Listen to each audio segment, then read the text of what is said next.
Good morning, America. New overnight, flights resume at London's Heathrow Airport, one of the world's busiest, following that massive fire at an electrical substation, shutting it down and causing chaos for hundreds of thousands of passengers. The flight disruptions expected to last for days. Deportation showdown. The federal judge who ordered plane loads of Venezuelan migrants to be turned around demanding answers. President Trump blasting that judge while Elon Musk meets with Defense Secretary Pete Hegseth at the Pentagon. How President Trump is responding. Custody court battle. Sherry Papini, the mom who went to prison for faking her own kidnapping, fighting for custody of her kids and shedding tears.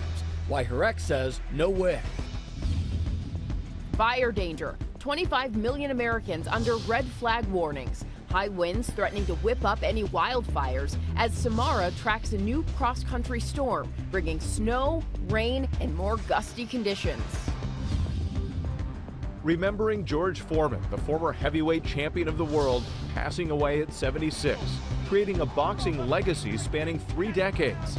George Foreman is the heavyweight champion of the world. His name becoming a fixture in homes across the country.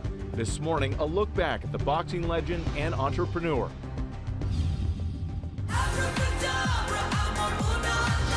And March Madness, the women's tournament tipping off. That's again fighting hard. The top seed dominating. The reigning champs making history, plus the action on the men's side. Lob it up. Duke Star returns and the Colorado upset. Live from ABC News in New York, this is Good Morning America. Whit's doing well in his bracket. He says. He hasn't proven it, but I've been doing brackets for more than 3 decades, and none of them have ever won. But right now, I am number 1. Ooh. Even a blind squirrel finds a nut. We Except will for see McNeese. Nobody saw that one coming. We'll see how long that lasts, That's though. a good point. Good morning, America. Good to see you. There's plenty of excitement there on the court overnight, and there's lots more ahead today. But also, it's tax season. Many people are feeling that stress right now. So we're going to bring in a familiar face. Our buddy Dan Harris will be here with some timely advice on dealing with that financial anxiety. Always looking forward to talking to Dan, Absolutely. of course. And the concerning report about measles, the number of cases surpassing the nationwide total for all of last year. Health experts now saying that they expect the virus will continue spreading, likely for months. But we do begin here in London, where flights have resumed at Heathrow, Europe's busiest airport, after a fire at an electrical substation. More than 1,000 flights were affected, impacting hundreds of thousands of travelers. ABC's Inez de la Catera is in London with the very latest. Inez, good morning. Good morning, Whit. And flights are now resuming. Metropolitan Police confirming moments ago they are not treating the incident as suspicious. This morning, the first flights arriving at Heathrow Airport, now open and fully operational after that massive fire that forced one of the world's busiest airports to shut down. Counterterrorism police are now leading the investigation, though officials say there was no immediate indication of foul play. The blaze starting at an electrical substation which supplies power to Heathrow, clouds of smoke covering the area. The airport plunged into darkness. More than 70 firefighters responding late Thursday and working through the night to put it out. I like to stress that this has been an incident of major severity. It's not a small fire.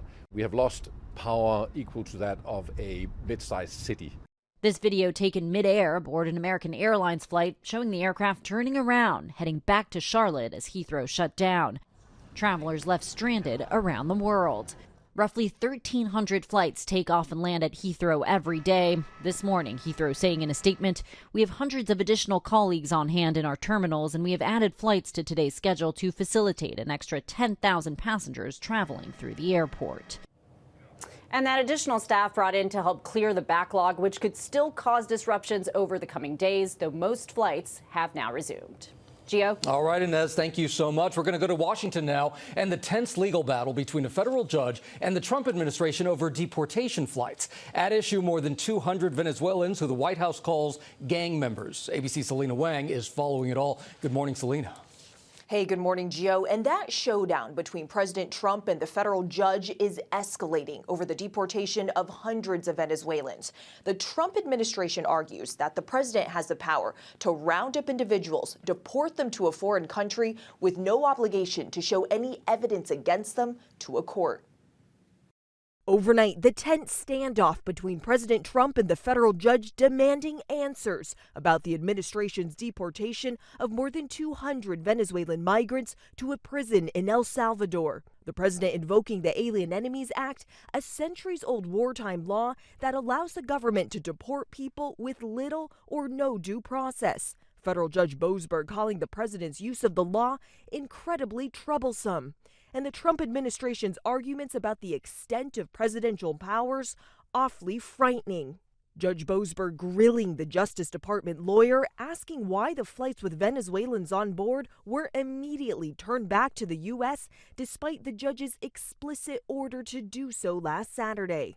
The lawyer admitting, "I understood your intent, that you meant that to be effective at the time," undermining the White House's argument that they complied with the order. The judge also blasting the Justice Department for rushing to invoke the Alien Enemies Act, questioning whether it was done to accelerate the deportations to avoid any legal challenges. The judge saying, "Why is this proclamation essentially signed in the dark on Friday night or early Saturday morning, and then these people rushed on the planes? To me, the only reason to do that is if you know it's a problem and you want to get them out of the country before a suit is filed." The judge also saying the rush deportations prevented the men from challenging the administration's allegations that they were members of the Tren de Aragua gang. But overnight, the president claiming he never signed the order from the deportations, appearing to distance himself from the situation. I don't know when it was signed because I didn't sign it. Other people handled it. Yet the proclamation filed bears the president's signature. The president continuing to lash out at Judge Boasberg. You can't stop that with a judge sitting behind a bench that has no idea what goes on, who happens to be a radical left lunatic. An attorney for Jersey Reyes Barrios, a professional soccer player from Venezuela, says he was deported and accused of being a gang member because of his tattoos. The lawyer says they're a tribute to his favorite soccer team, not gang tattoos. His aunt's message is to give these young men who were detained a chance to prove their innocence. And the Trump administration says that as soon as next month, they are revoking the legal status of more than 500,000 migrants from Cuba, Haiti, Nicaragua, and Venezuela. If they don't leave after losing their status, they could be targets for deportation. Janae? Selena, thank you for your reporting. And it has been a busy week for the White House on many fronts, including President Trump vehemently denying a New York Times report that Elon Musk was set to be briefed on top secret military plans in the event of war with China, plus the announcement of a new fighter jet. ABC's Alex Perche is in Washington with all of those details. Good morning, Alex. Good morning, Janae. These Oval Office interactions with reporters have become a fixture for President Trump. The president addressing a wide range of issues, from student loans to Elon Musk, and giving a sneak peek at what he calls the next generation of air dominance. In front of a wall of cameras in the Oval Office, President Trump giving the world a glimpse of the next wave of U.S. air defense. Nothing in the world comes even close to it, and it'll be known as the F-47. The sixth-generation fighter jet, named after Trump, the 47th president, 1947, the year the Air Force was founded, and the famed P-47 World War II fighter. The name of this program is the next generation of air dominance. Flanked by Defense Secretary Pete Hegseth, his announcement comes as the U.S. prepares to make the rare move, bringing a second aircraft carrier to the Middle East, upping the troop presence in the region. The two also blasting a bombshell first reported in the New York Times that billionaire Elon Musk's visit to the Pentagon Friday would include a secret briefing on potential war plans with China. It would be a remarkable expansion of Musk's access given his numerous business dealings in China. Trump and Hegseth denying the report. I don't want to show that to anybody, but certainly you wouldn't show it to a businessman who is helping us so much. He's a great patriot. You know, Elon has businesses in China, and he would be susceptible perhaps to that. Two U.S. officials confirmed to ABC that plans for the meeting were later changed. Instead, Musk had an office meeting with Hegseth at the Pentagon, later suggesting that those sources should be prosecuted, as the Department of Defense prepares for thousands of cuts in the coming weeks. And as fallout continues over the president's executive order dismantling the Department of Education, Trump announcing the Small Business Administration is now going to service the $1.6 trillion student loan portfolio for some 40 million Americans. Now, the president said that these changes would happen immediately, but did not offer any details about how they'd occur or when exactly they'll go into effect. Gio. Okay, Alex, thank you so much. We're going to turn now to the urgent search for the family of 3 from South Korea who were visiting the Grand Canyon. Now they haven't been heard from in more than a week. ABC's Melissa Adon is here now with this mysterious disappearance. Good morning, Melissa.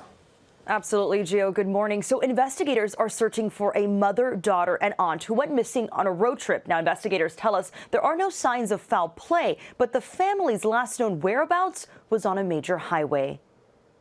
This morning, investigators working to unravel a mystery after a family of tourists went missing, last seen visiting the Grand Canyon on their way to Las Vegas more than a week ago. We spent 3 days searching. We've exhausted all the leads and searched all the areas that we felt they would be. 33-year-old Jiyeon Lee, her mother, 59-year-old Tae-hee Kim, and aunt, 54-year-old Jong-hee Kim, reported missing by the South Korean consulate on Tuesday after the women missed their flight home on March 17th.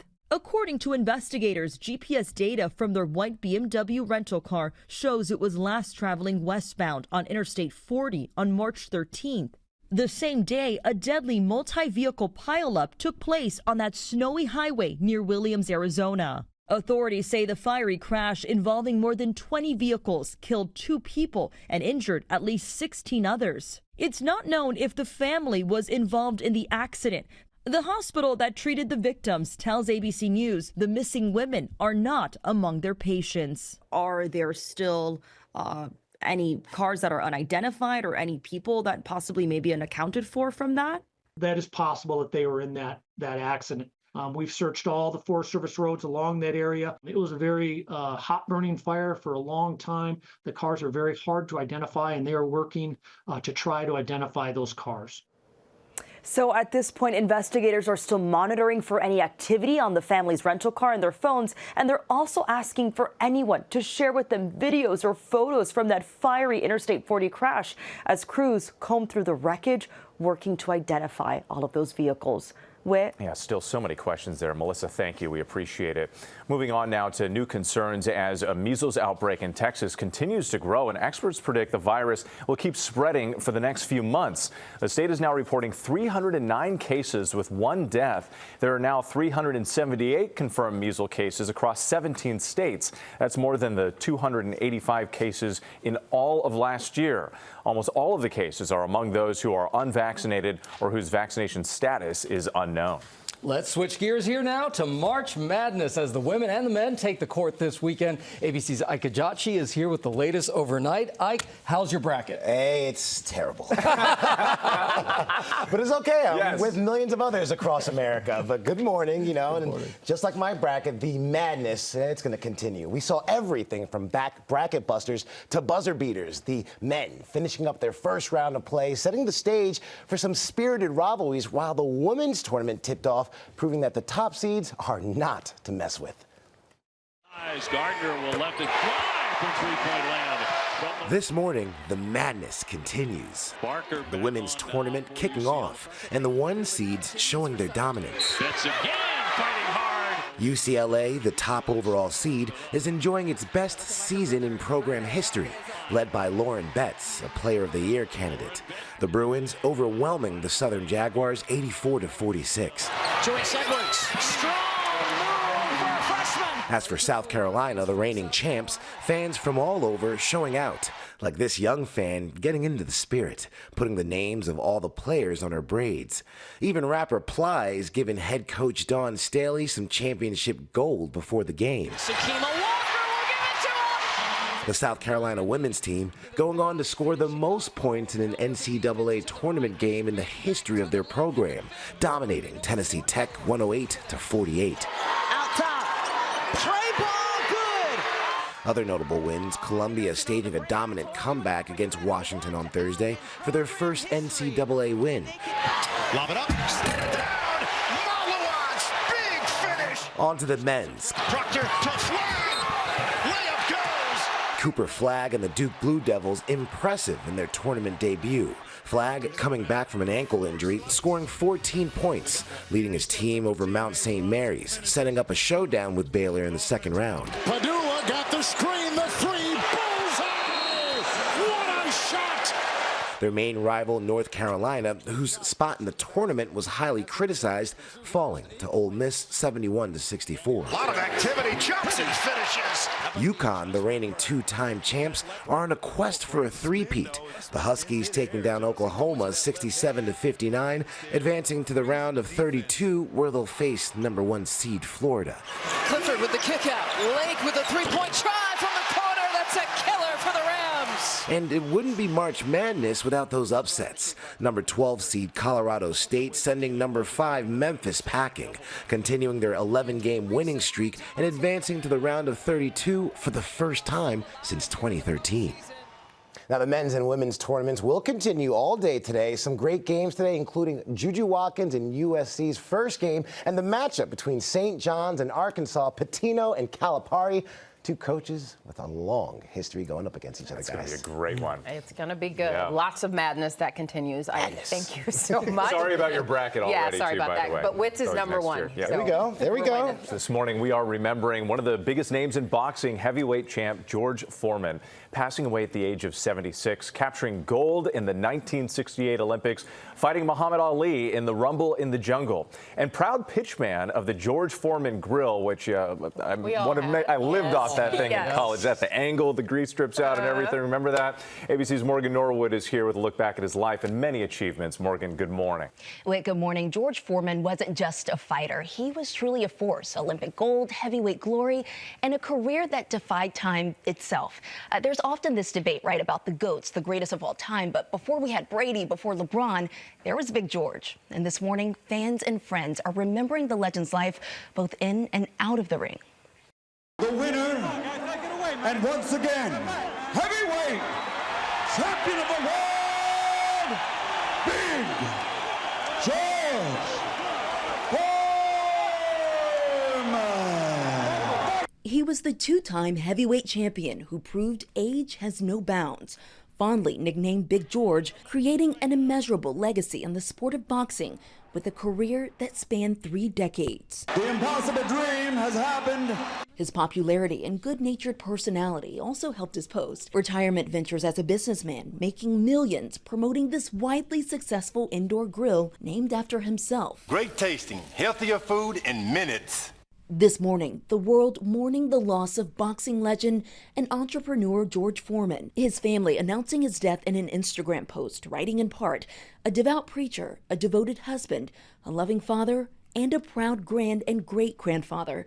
He lived a life marked by unwavering faith, humility, and purpose. At just 19 years old, he took home Olympic gold in Mexico City, using what ESPN eventually dubbed his wrecking ball fist. We've got the excitement here that we look for.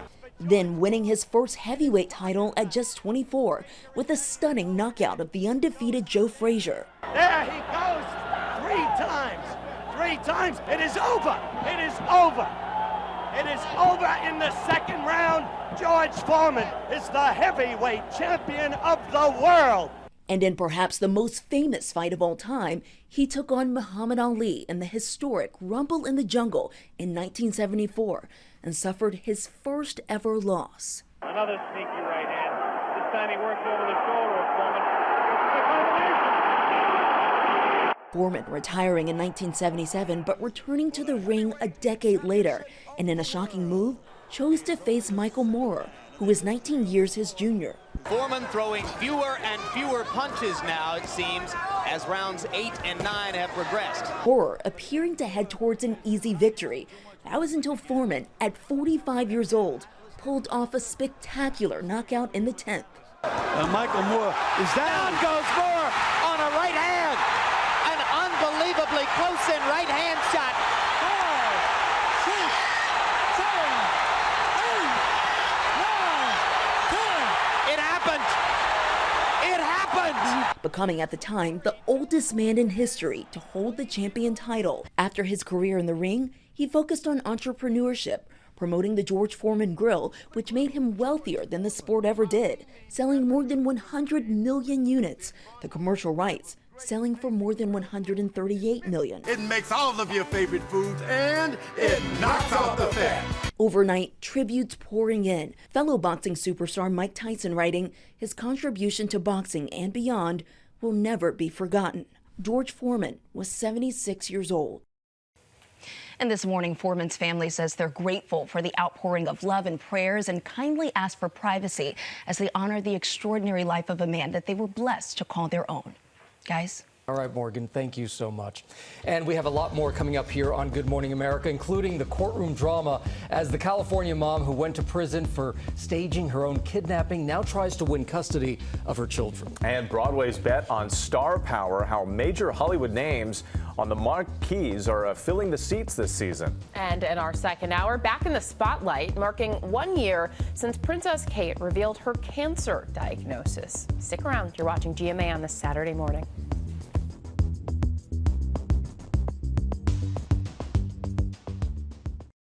Working 9 to 5, what a way to make a living, barely getting by. It's all taking and no giving. It was you. Welcome back to GMA on this Saturday morning. That there, you know, is the much beloved Queen of Country, Dolly Parton, who's been thrilling audiences for more than 60 years. Coming up in Pop News, Will Gans shows us how she's still touching the youngest of her fans. Look at somebody cheering there. She is, absolutely. You know, I was playing her greatest hits at the gym the other day. Of course you were. Of course you were. I was like, yeah. Lifting weights to Dolly. Go on, Dolly. Deadlifts, 9 to 5. Yeah, 9 to 5 deadlifts. You get those pumps in.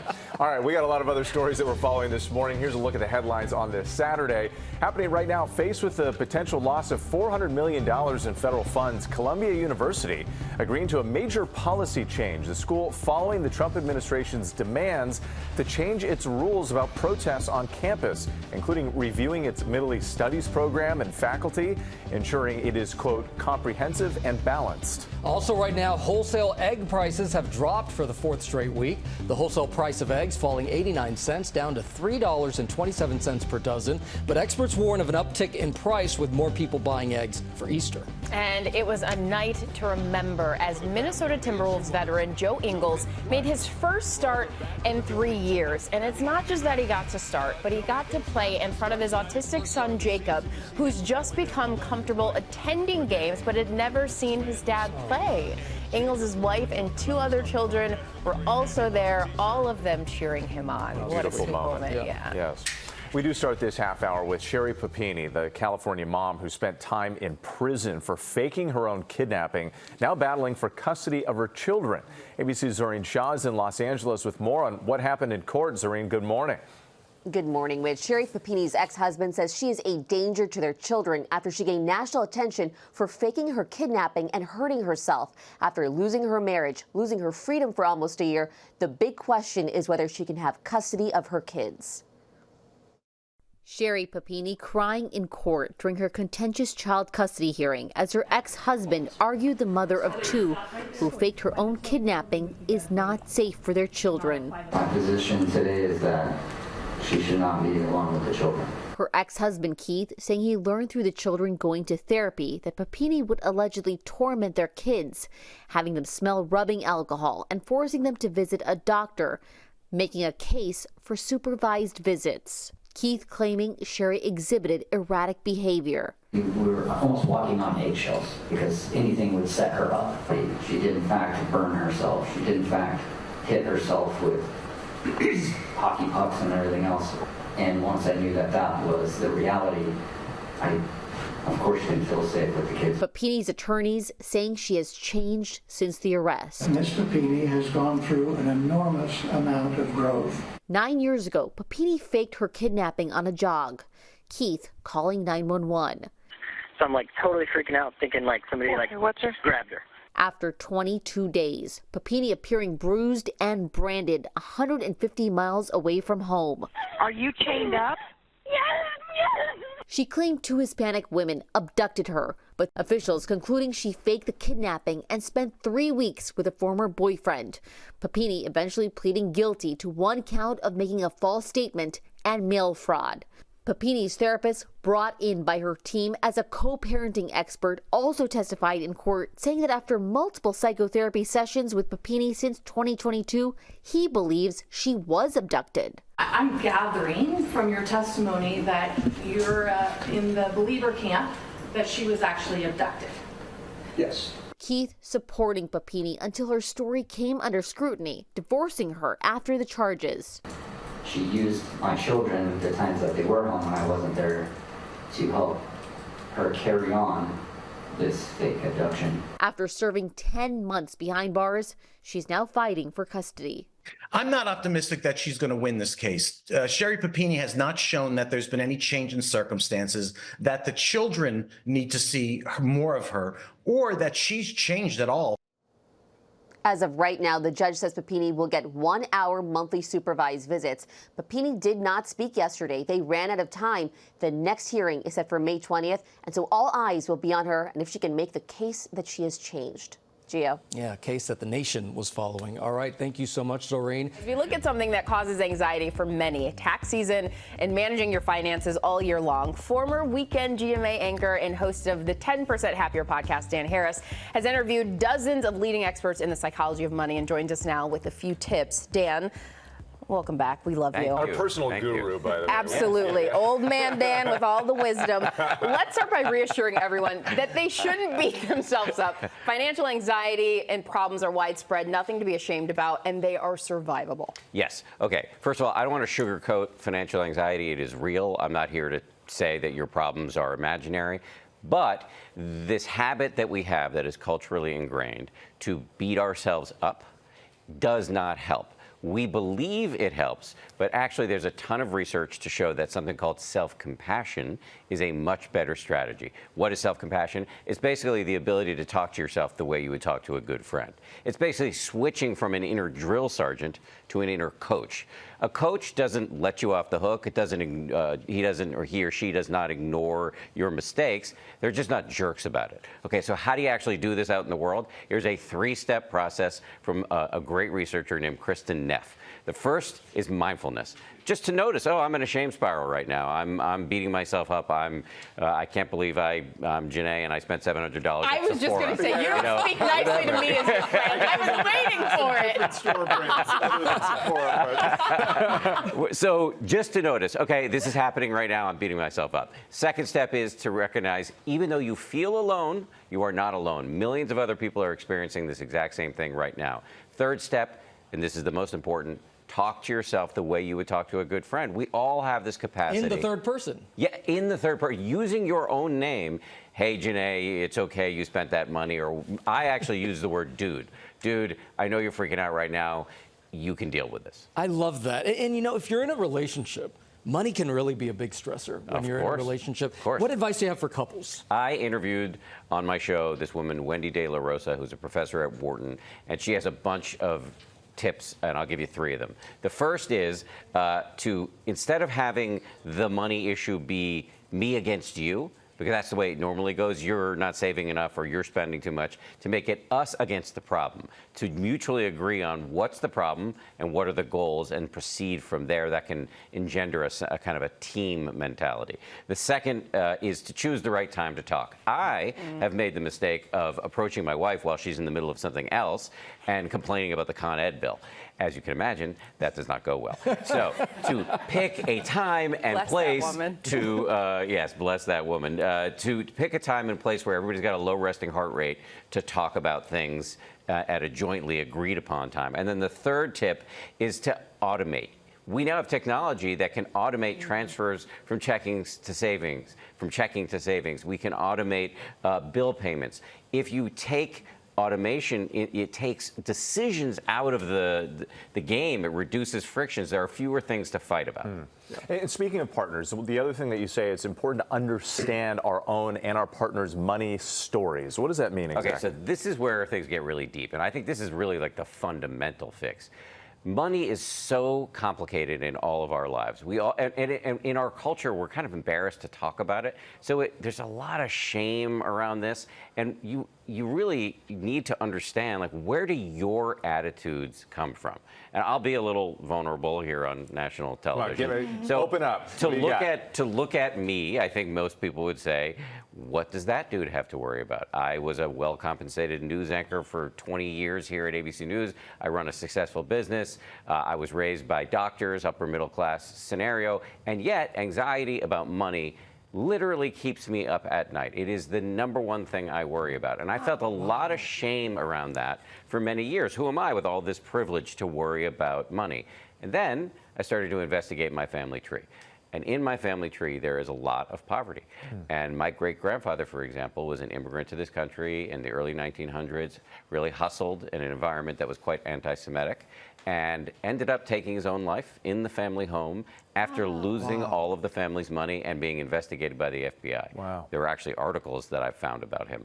And that manic, fearful energy, we know intergenerational trauma is a real thing. That's in my marrow. And if I can understand that about myself, it takes some of the self-criticism out of the picture.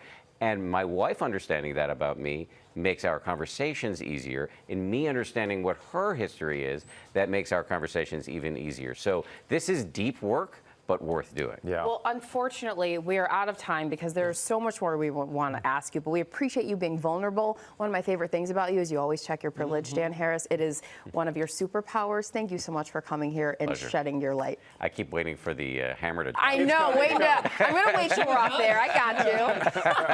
Appreciate you Great so to see you. much. Love you guys. Love you guys. And make sure to check out Dan's website, danharris.com, for more. He's got a great newsletter, too, so check that out.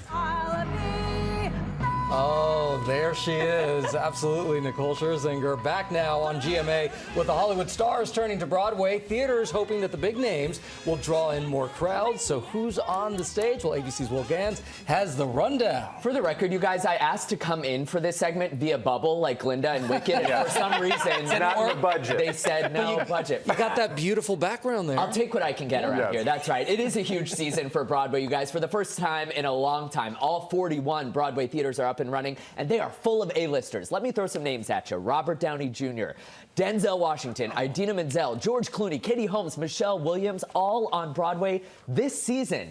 5, 6, 7, 8.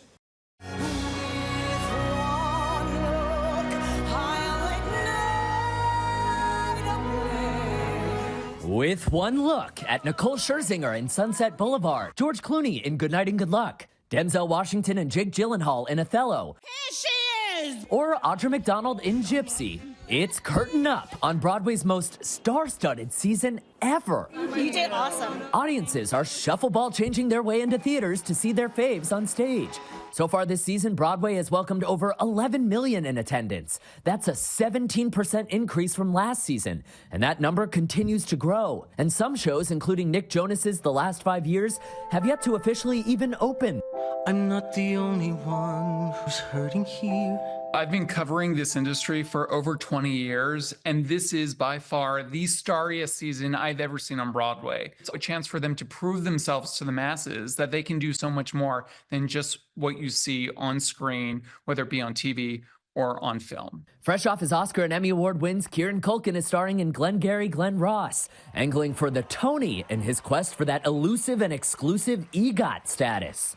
And for the theater industry, big stars translates to big bucks at the box office. One seat in row G at tonight's performance of George Clooney's Good Night and Good Luck will cost you $932 on Ticketmaster. There are a lot of options. So if you can't get into one of the most star-studded shows out there, there are other things to see. I went to see John Proctor as the villain on Thursday, and the theater was packed with younger audience members there to see Sadie Sink from Stranger Things. Not only was the show amazing, but it was amazing to see younger people at their very first Broadway show. Love it. Yeah. A lot to see. Thank you, Will. Appreciate it. We'll be right back. Good morning, America. It's our second hour. New overnight, flights resume at London's Heathrow Airport, one of the world's busiest, following that massive fire at an electrical substation, shutting it down and causing chaos for hundreds of thousands of passengers. The flight disruptions expected to last for days. Kate Middleton marks 1 year since revealing her cancer diagnosis. What has changed for the royal family, and what's next as the princess resumes her royal duties? Cheers to mocktails. The non-alcoholic drink business is booming, from grocery stores to Michelin-starred restaurants. Why they're not just for dry January anymore. And one woman's story of how her thrifty side hustle paid off $80,000 in student loan debt and became her full-time job. The secret to her reselling success, as we say, Good Morning America. It's Saturday morning. This is GMA. Good morning, America. So great to have you with us on a Saturday. 'Tis the season for allergies. It's part of the yeah, right? Achoo. It's the cutest little sneeze I've ever heard. By the way, dogs get allergies too. We're going to show you how to keep your furry friends comfortable, and apparently we're actually going to give a dog a bath live on the air. What could go wrong? Exactly, yeah. We also have a lot of news to get to as well, including preparing for a possible recession, tips on how to weather an economic downturn. Also coming up here, we have the nationwide measles outbreak. It's growing with more cases than in all of last year. But we begin in London, where flights have resumed at Heathrow, Europe's busiest airport, after a fire at an electrical substation. Hundreds of thousands of travelers impacted. ABC's Inez de la Contara is in London with the latest. Inez, good morning again. Hey, good morning, Janae. Yeah, so flights are now resuming, though Metropolitan Police are confirming they are not treating the incident as suspicious. This morning, the first flights arriving at Heathrow Airport, now open and fully operational after that massive fire that forced one of the world's busiest airports to shut down. Counterterrorism police are now leading the investigation, though officials say there was no immediate indication of foul play. The blaze starting at an electrical substation, which supplies power to Heathrow, clouds of smoke covering the area. The airport plunged into darkness. More than 70 firefighters responding late Thursday and working through the night to put it out. I like to stress that this has been an incident of major severity. It's not a small fire. We have lost power equal to that of a mid-sized city. This video taken mid-air aboard an American Airlines flight showing the aircraft turning around, heading back to Charlotte as Heathrow shut down. Travelers left stranded around the world. Roughly 1,300 flights take off and land at Heathrow every day. This morning, Heathrow saying in a statement, "We have hundreds of additional colleagues on hand in our terminals, and we have added flights to today's schedule to facilitate an extra 10,000 passengers traveling through the airport." And that additional staff was brought in to help clear the backlog, which could still cause disruptions over the coming days, though most flights have now resumed.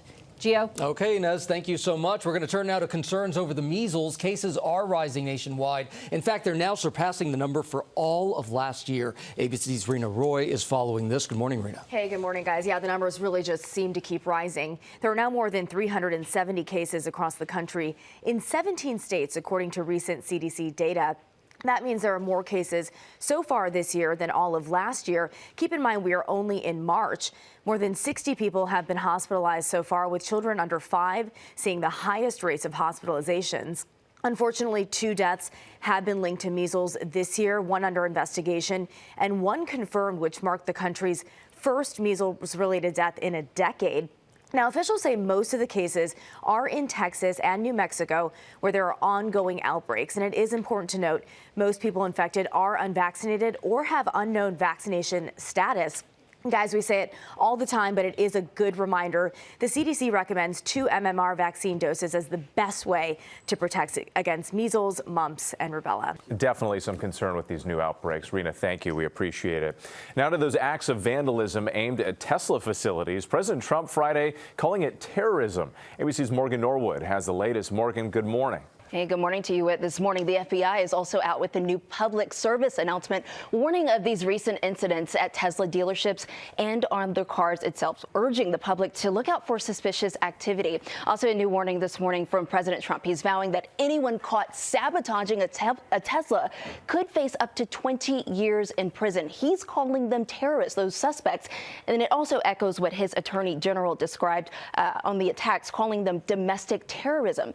3 people recently charged for allegedly hurling Molotov cocktails. You see it there at Tesla vehicles across 3 different states. And then just yesterday, a Tesla charging station in Fargo set on fire. And authorities say an empty gas can along with wood chips were found nearby. Now, all of this comes as Elon Musk spearheads Trump's push to downsize the federal government, and it's been drawing sharp political battle lines around the company. All of it adding to Tesla's troubles, shares plunging nearly 40% this year, a major Cybertruck recall just this week, and a growing movement of activists, including a group calling itself Tesla Takedown. Well, they're now planning nationwide demonstrations at showrooms next week. But bottom line, Tesla under pressure in the streets and in the markets. Janae. On the streets and in the markets, Morgan, thank you. This morning, we are remembering one of the biggest names in boxing. Heavyweight champion George Foreman has died at 76. The larger-than-life athlete, capturing gold in the 1968 Olympics, fighting Muhammad Ali in the Rumble in the Jungle, and then pivoting into a proud pitchman of the George Foreman Grill. So many of us had those. Foreman's family announcing his death in an Instagram post, writing in part, "A devout preacher, a devoted husband, a loving father, and a proud grand and great-grandfather. He lived a life marked by unwavering faith, humility, and purpose, and he will absolutely be missed." Oh, such a legacy. All right. Some trailblazing women were honored in our nation's capital. More than a dozen of America's real-life wartime heroes, known as Rosie the Riveters, were awarded the Congressional Gold Medal at the National World War II Museum on Friday. Millions of American women answered that call to join the wartime workforce, taking on new roles that help produce critical supplies and support the Allied fighting forces. So congratulations to them. Look at them right there. Yeah.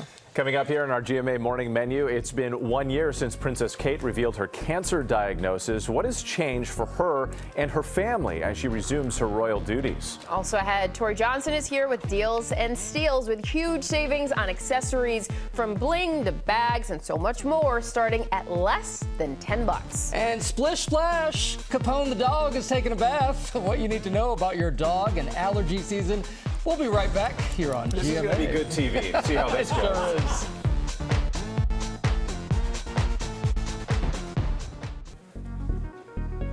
And we're back now with our GMA cover story. This morning, Kate Middleton marks 1 year since she revealed her cancer diagnosis. And royal contributor Victoria Murphy joins us now with the latest as the princess resumes these royal duties. Victoria, good morning to you. It's great to have you. So first, tell us a bit about how Kate is doing now. Good morning, everyone. Well, what a difference a year has made.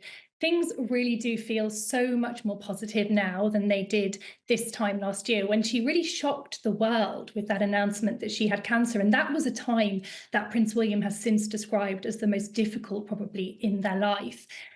Now she has finished chemotherapy, she's in remission, and more recently she has started this return to work. I think it's very important to say, guys, that I think she's still very mindful of her health, understandably so. So this is a very measured return, and she's doing it on her own terms. We've seen her do around 3 public appearances so far each month, so far this year. And so I think a very kind of careful return to work. But when we have seen her, she seemed very happy, very energized, and there is a sense now that we have put that really difficult year behind them. So, Victoria, what's next for the princess as she steps back into the public eye?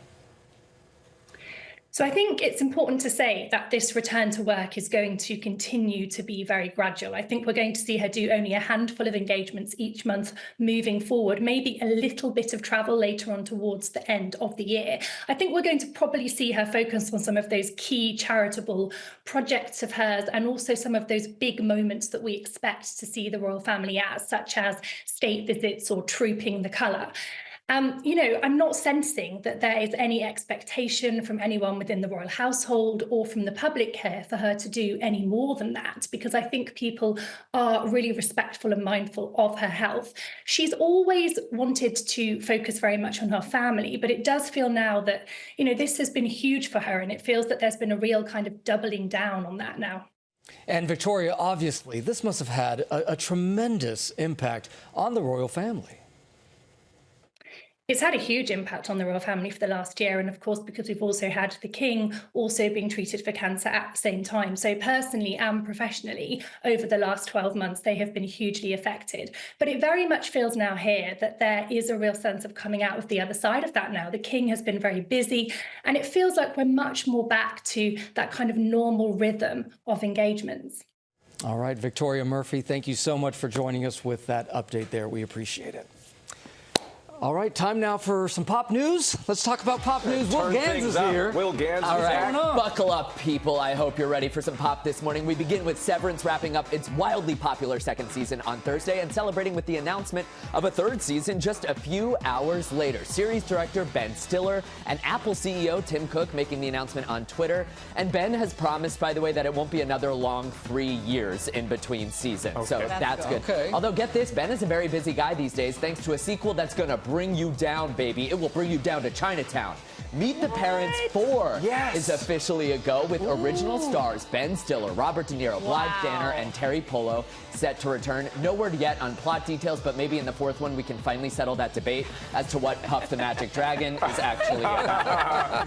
That's just the name of his dragon, guys. Yeah. All right, next. Y'all remember Nikki Blonsky, the star of 2007's Hairspray movie musical. She won a Critics' Choice Award and was nominated for a Golden Globe for that movie. Well, now she's blowing up on TikTok nearly 20 years later with fans sharing the cameo videos that she's recorded on their behalf. Nikki is always managing to work Hairspray songs and references into each response, whether they're birthday messages, wedding videos, or pep talks. In fact, Hairspray-related searches have spiked over 1,000% on TikTok over the last week, and now Nikki is the #1 most searched celebrity on Cameo this month. Oh, she's getting the money then. Exactly. Okay. So I spoke to her about the Nikki Blonsky songs. Take a look. I'm scrolling my FYP and trying to dodge videos of myself because who wants to listen to their own voice? I'm like, it's me again, and I just scroll really quickly. Do you keep in touch with anybody from the movie? Yes, I do. You have to stay in touch with your mom. Always. John has been an incredible support system to me. He's been a wonderful friend, and I'm so thankful to Hairspray every day.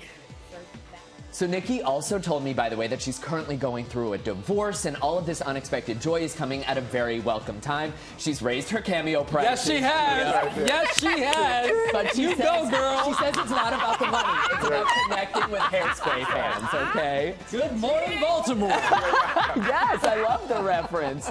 All right, finally, if you're like me and you tumbled out of bed and stumbled to the kitchen this Saturday morning, allow me to pour you a cup of ambition. Compliments of 8-year-old Owen Ramey. Take a look at the moment he absolutely loses his mind seeing Dolly Parton in public for the first time, and pay attention to her reaction too.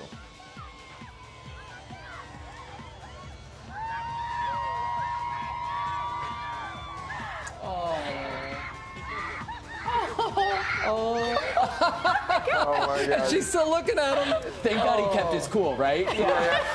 That video has racked up 6 million views on TikTok, where the comments agree Owen's excitement makes sense, and everyone else is underreacting. Yeah, I feel like, Will, that would have been your reaction. Oh my God! Yes, that's exactly. Yeah. Dolly just makes everyone happy, right? Yeah, like all the time. So do you, Will. Thank you, guys. Great puff Appreciate it. news. All right, it's time for Deals and Steals. Tori Johnson is here with some deals and steals on accessories that are stylish and problem solvers. Our greatest problem solver here, all at great prices. Good morning to you, Tori. Okay, let's start with comfort that's going to outlast the day. Okay. These are clogs making their GMA deals debut. Ooh. Trusted for more than 25 years by nurses, teachers, hospitality workers, so people who have to be on their feet all day long. Yep. That's what you're going to get with these. So no matter what your activity is, if comfort is what you're after with your footwear, be taken care of. Yep, these are the shoes for you. We've got a huge assortment of textures, patterns, prints, all at 50% off. Cha-ching. Like that. Amazing. Exactly. This is another newbie for Deals and Steals. Oh, I love Mud this. gear. So this is all about keeping your feet dry, cool, and blister free. They've got their own yes, exactly. They've got their own proprietary yarn that is really all about unparalleled comfort, performance, designed no matter how many miles or what the adventure. So meaning no matter how far the distance, no matter how long you are staying on your feet, no matter how difficult the task, all of the socks, we've got a big variety of styles designed to really go with you. We also have their compression shorts, capris, leggings. This is professional strength compression. So again, whether you are working out or running a marathon, it's a 4-way stretch, feels really good. With all the good pockets. All of the critical pockets. Sal even said to me, why is there one in the back? I'm like, for a little cash and credit card back there. All slash and half today, starting at $20. Good stuff. Okay, so again, sticking with our feet. Insole, yes, please. Soul in Soul. This is a women-owned small business, and this is all about solving very specific foot problems. So, plantar fasciitis. You might have ball of the foot problem, pain, flat feet, bone spurs. They have a solution for any type of shoe. Sandals, flip-flops, sneakers. You can put these. They'll stick right into the right place. And you see on here, heel wedges. Yeah. They're heel lift. Like, they're all very specific depending on what your concern is. So no more kind of one size solves all problems. These are very specific, and they're all today at 50% off. All right. So I like that. We all right. love that. A new bag. I pulled this one off right here for you to be able to model for me, please. Because it kind of matches from Malibu Sky. So you can wear it over your shoulder. You can wear it across your body. Oh, yeah. It's adjustable, so it's very easy to wear. So many different compartments. You'll see there's 3 front compartments on there. And then we also have their little wristlet, which you can either do coordinating. What I love about this is so many compartments on the inside for this. Everything you So need. it's really good. But you know what's fabulous about this?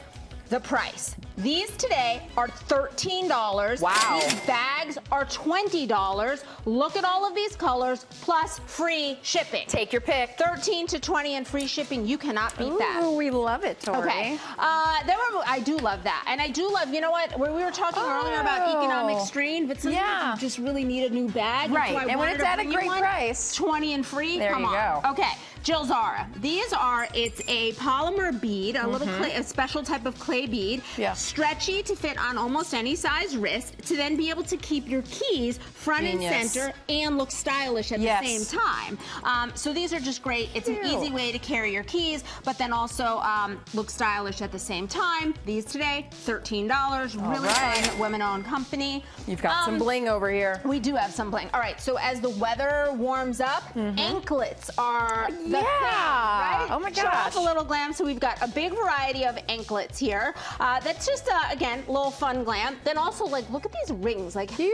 Yeah, like, look at how fun these little, like, this little jewelry, like, just pop that on a finger. We've got all of their, does it fit? Yeah, Sorry, I just have to find one finger that fits. I just but grabbed it. We've got all of their basics, so all of the chains, studs. The rings are adorable, but I think anklets are going to be making a big comeback. Yeah. Everything from Sterling Forever, really great prices. These start at $10. Oh my gosh, you really brought great problem-solving items at incredible I'm not deals. sure what an anklet solves a problem other than just Make your ankle make your ankle look real good. Thank you so much, Tori. And we, of course, have partnered with all of these companies on these great products. You can get them at our website. The QR code is on your screen. It'll take you there to goodmorningamerica.com. Still coming up next, what you need to know about the possibility of a recession. We'll talk to Alexis Christoforous about it, ask all the questions you may be wondering. You don't want to miss it. We are back now with Win the Weekend and a very special game of catch here. Take a look at this. Is a 6-year-old who meets a new friend. Watch closely. A dolphin swimming in the inlet near where she lives in Mexico. Watch as it throws the ball up onto the pier. They are so smart. Now, according to Mom, this game of catch was totally spontaneous. Anna, who caught the interaction on camera there, now she told us that her daughter was totally acting as if it was just normal. Like, it's okay, you're playing with a dolphin, adding that it's a perfect example of the magic of childhood. Wow, people are loving their interaction on social media, as you can imagine. One person commenting who looked happier. Couldn't tell because they were both beaming with excitement. Another adding, she's going to remember that forever. When I was little, I got to play fetch with the dolphin. How cute is that? They're such majestic creatures. They really are. And brilliant. like you said, so brilliant, so smart. Beautiful. Yeah. Humans in the water, maybe. Being on that stage, it's a different kind of adrenaline rush. This is the peak of women's basketball right here. Anytime I achieve my goal, it's never enough. I really want to win a national championship. I've always hated losing more than I love winning. We have to match the intensity. Ooh, that looks good, right? We're back here on GMA with a look at season 2 of ESPN's docu-series Full Court Press. The show takes viewers inside the world of women's college basketball with exclusive interviews and access to some of the biggest moments on and off the court of the 2024-2025 season. It premieres May 3rd on ESPN. Pretty cool. Good stuff. It is going to be very cool. Yeah. Love to see women's sport in the spotlight. Yep. Now let's take a look at some of the other big stories that we're following on this Saturday morning. A day after announcing that he will shut down the Department of Education, President Trump saying 2 key programs will now be moved to new departments. The president announcing that the Small Business Administration will take on student loans and that the Department of Health and Human Services will take on special needs and nutrition efforts. And easing mortgage rates and more inventory helped drive up home sales in February. The National Association of Realtors reporting that existing home sales rose 4.2% last month from January. Home prices increase on an annual basis for the 20th consecutive month. And it is time to name the baby bald eagles that we've been following in California's Big Bear Valley there. Sadly, one of Jackie and Shadow's chicks did not survive. The remaining 2 baby eagles look to be thriving, though. You can submit suggestions to the Friends of Big Bear Valley until March 28th. Then local school children will have the final say, as they should, in the naming process. Gio and Janae would be good little eaglet names. Yeah.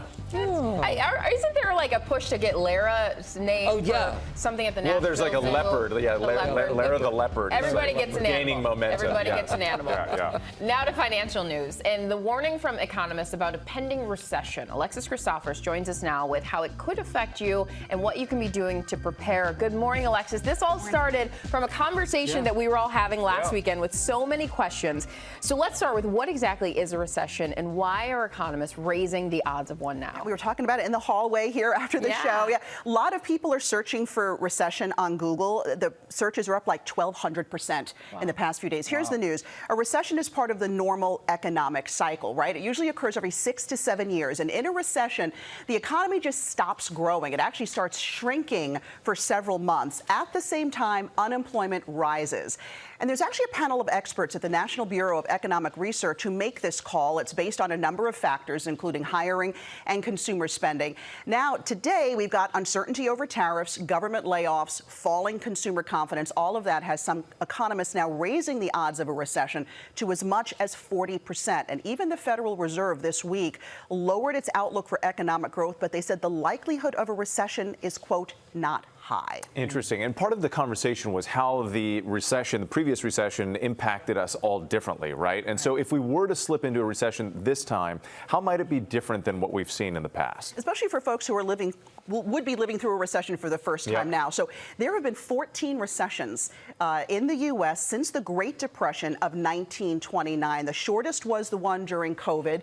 That lasted just 2 months. Then prior to that, the Great Recession, remember, of 2007. Now that one lasted a year and a half. It was painful. It was triggered by the housing crisis after banks gave risky loans to borrowers who couldn't afford them. That led a lot of folks to default on their loans. And as we know, it caused other financial problems. And the reason why we wanted to bring you into our little hallway conversation is because everybody's always talking recession, recession, recession. But what does that mean? Like, how does that affect the average person? Unfortunately, millions of people can lose their jobs in a recession because businesses and consumers, they're pulling back on their spending. That means companies need to slash budgets, lay off workers. Some companies, if you have a job, may cut pay. They can eliminate a bonus. It can also be harder to get a loan in a recession. That's because banks become choosier about who they lend money to, even if you have good credit. And of course, recessions also tend to be bad news for the stock market, which means your 401k can take a hit. Okay, so you have to think about jobs, paying bills, all of those things. What's the number one thing that we can do to prepare ourselves for an economic downturn? Because you say a recession is a normal part of economic activity. So you need to be ready for it. Be proactive when you can. And the number one thing you should do if you carry credit card debt, you want to make it a priority to pay down that balance as soon as possible, especially when you consider the average credit card interest rate topping 24% right now. So a few ways you might want to tackle this. You can consolidate and transfer high interest debt over to a credit card with a 0% rate, or consider getting a low interest personal loan to wipe out your debts. And if you don't qualify for either one of those, call your credit card company, ask for a lower rate, try to set up a payment plan. You'd be surprised how much they want to work with you, and there usually is some wiggle room. Because at the end of the day, they want to get their money. Yeah. Exactly. Yeah. Exactly. And one reminder, though, we're not there yet, right? It's just Good the point. odds of increase, and it's good to prepare just in case, right? Very good point to make. Yes, unemployment is still low. We're at 4.1%. Yeah. That's good. We just wanted to talk through it. We all had lots of questions. We're sure you did at home, too. So thank you, Alexis, for being here to answer them. Growing mocktail trend, sales of non-alcoholic spirits, beer, and wine are expected to grow by $4 billion in the next 3 years, according to industry analysts. And Will is back with more on this, on the spirit-free revolution. That's right. I bring a lot of spirit, but we're drinking spirit-free these days. Last year, 41% of Americans said they plan to drink less alcohol. This year, that number is up to 49%. But don't worry, booze-free doesn't mean boring. In fact, non-alcoholic beverage options are more plentiful than ever for consumers and bigger business than ever for retailers. Long Island iced tea with all non-alcoholic spirits. Here we go.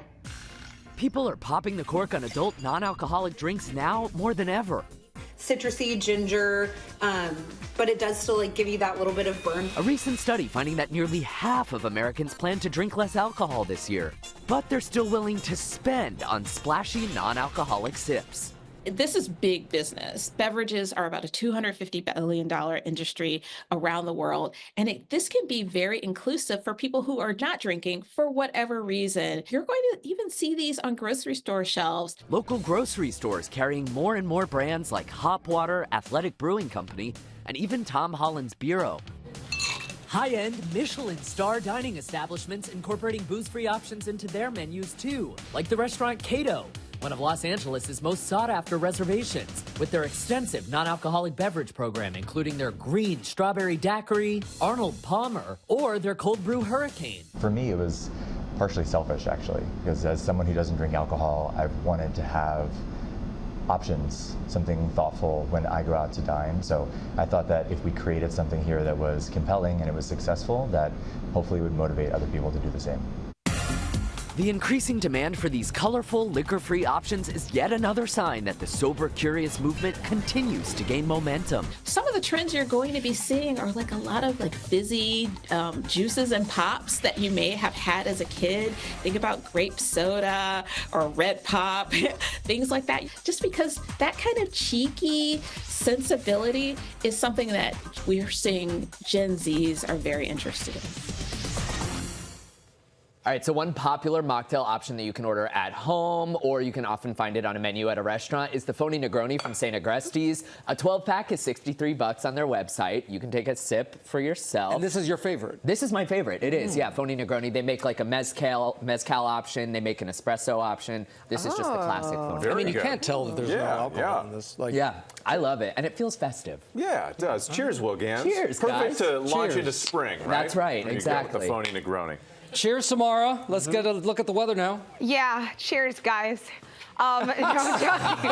They always forget about me, right? No, here's a look right now. We're headed to Washington, D.C. D.C., I see you. You all know I used to work down there in D.C., sending all my love to you guys in the DMV. Look at this. Is this the cherry blossoms? Have we reached stage 4, the peduncle stage? Yes, we have. Very excited to see the bloom taking place, hopefully by next weekend there, March 28th through the 31st. Now, spring temperatures outlook over the next couple of days throughout April, May, and June. It's looking like it's going to be warmer than normal for those living in the Southwest.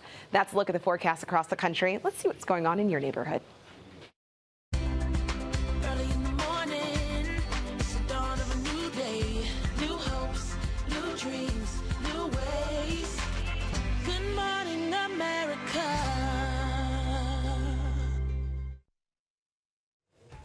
All right, now to the story of a woman who paid off her student loans and then some by reselling thrifted items. Stephanie Ramos has this story. I sold this pair of Lululemon leggings for $80 and I bought them for $1. My name is Kelsey Makula first started reselling thrifted items as a side hustle until her skyrocketing profits helped pay off her $80,000 student loans in just 3 years. I was making more money reselling thrifting items and selling them online for profit than I was working an administration job at a hospital. The 27-year-old has now turned reselling into her full-time job, raking in $12,000 per month. She spent about $1,800 strategically buying the clothes, then posting them online at a higher price. This Smythe blazer sold for $350 in 99 days, and I made a net profit of $300 on it. I will go to a thrift store locally. I'll look for items for profit, and this involves a lot of researching, looking through item by item. From there, I'll check what it's selling for on eBay and decide whether it's worth it for me, worth my time to pick up that item. And once I do find something that's worth selling, I'll bring it home. I'll throw it up on a wall, photograph it, and I'll list it to Poshmark, eBay, all the different sites. Once it sells, I'll ship it to the customer. Makula credits her success to a growing interest in sustainability and secondhand shopping, along with the convenience of buying pieces online with the simple click of a button. I get a lot of comments of people almost sticking up for resellers, saying that I don't want to go thrifting to find this item, so I'm happy to pay somebody else to find the item for me. And for those looking to begin their reselling journey, here's her advice. I know you have stuff laying around in your closet that you can find. Health and beauty items sell really well. Go through your own personal belongings and get started. For Good Morning America, Stephanie Ramos, ABC News, New York. Our thanks to Stephanie Ramos. And still coming up here, the start of spring means allergies for not only us, but also our pets. Dr. Adam Chrisman and his pup Capone are here with helpful tips to keep your pets comfy. And we're going to give them a bath, too. Yes. Not Dr. Chrisman, but the dog.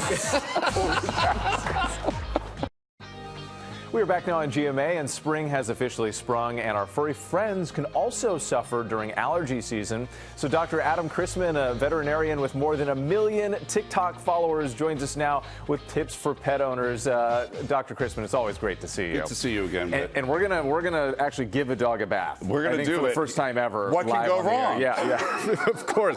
So first, let's just jump into it with the signs to look out for in terms of allergies in your dogs. Yeah. So you think of the scratching with them. So they're licking, they're biting, they're either shaking their ears and rubbing their rears and scooting and all those different things. So unlike people where we kind of have the runny eyes, dogs can really show all those different signs that you can see. And they can also have fleas that are there too. So it's one of the most obvious things. So this is a flea comb that you can get off of Amazon. It's like $6.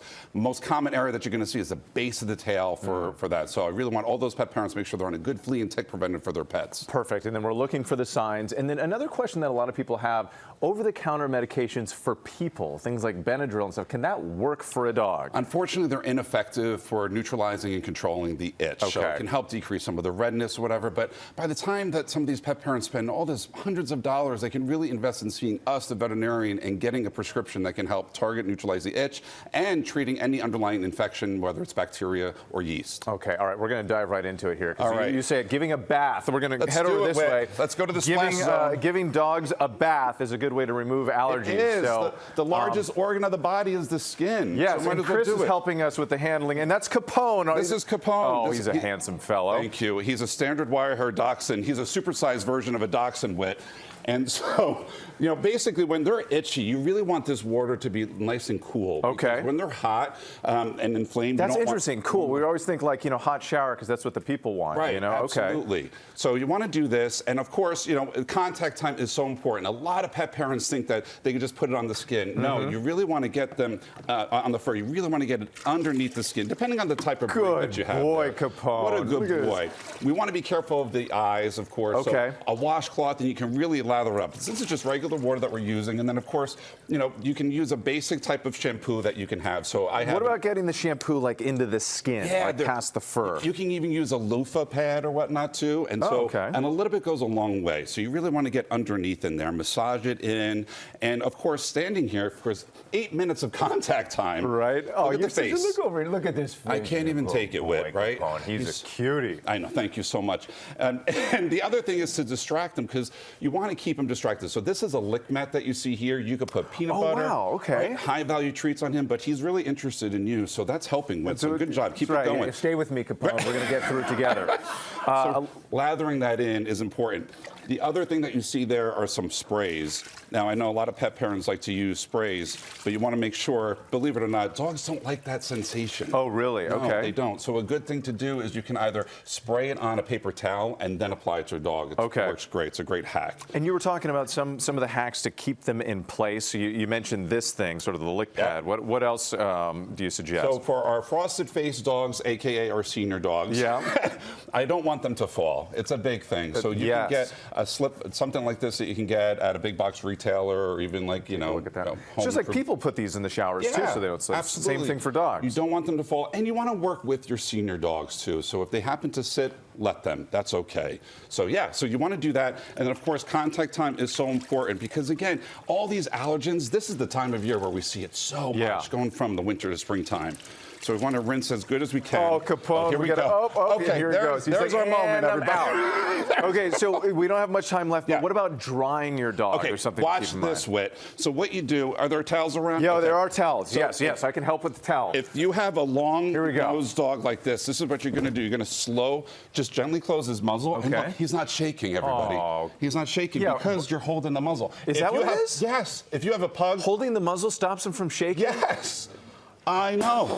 That's the most brilliant thing I've ever heard. Yeah. So then you do this, but if you own a pug or a Shih Tzu, I'm sorry, it doesn't work for them. But otherwise, other dogs it does, because look, if you let go. There it is. Dr. Adam Chrisman, we are out of time, but amazing. Capone, you're fantastic. Thank and now, you so Copper, my dog, would shake everywhere. And Capone's other dog daddy, Chris, is here. Yes. Proud of Capone. Well done. Thanks so much, Dr. Adam. Appreciate it. You can catch more news on ABC News Live. Have a great weekend. See you tomorrow.